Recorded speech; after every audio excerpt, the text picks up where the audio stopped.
ఇక్కడ మనం చూస్తే కనుక భారతదేశం 1960 ఇండస్ వాటర్ ట్రీటీని అబెయిన్స్లో పెట్టింది. సో దానికి రిటాలియేటరీగా పాకిస్తాన్ 1972 షిమ్లా అగ్రిమెంట్ను సస్పెండ్ చేసేసింది అనమాట. దాంతోపాటు పాకిస్తాన్ క్రాస్ బార్డర్ ట్రేడ్ మేము అలో చేయమని కూడా చెప్పేసింది అనమాట.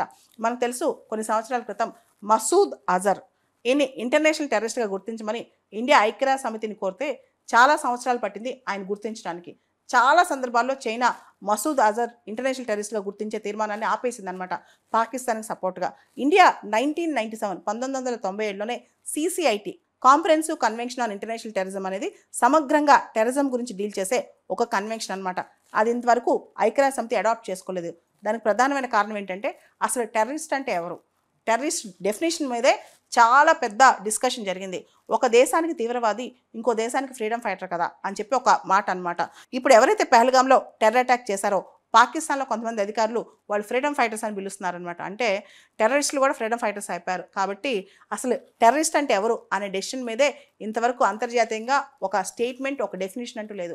అసలు టెర్రరిజం ఇంకా కంటిన్యూ అవడానికి ప్రపంచంలో అంటే అమెరికా నుంచి, యూరోప్ నుంచి ప్రపంచంలో అనేక దేశాలు టెర్రరిజం బారిన పడుతున్నా ఇంకా పూర్తి స్థాయిలో ప్రపంచవ్యాప్తంగా టెర్రరిజంకి వ్యతిరేకంగా ఎందుకు యుద్ధం ప్రకటించలేదంటే అసలు టెర్రరిజం అనే డెఫినేషన్ ఏంటి, టెర్రరిస్ట్ అంటే ఎవరు, టెర్రరిస్ట్ అనే డెఫినేషన్కే ఒక యునానిమిటీ ఆఫ్ ఒపీనియన్ లేదనమాట. అంటే ఒక ఏకాభిప్రాయం లేదనమాట.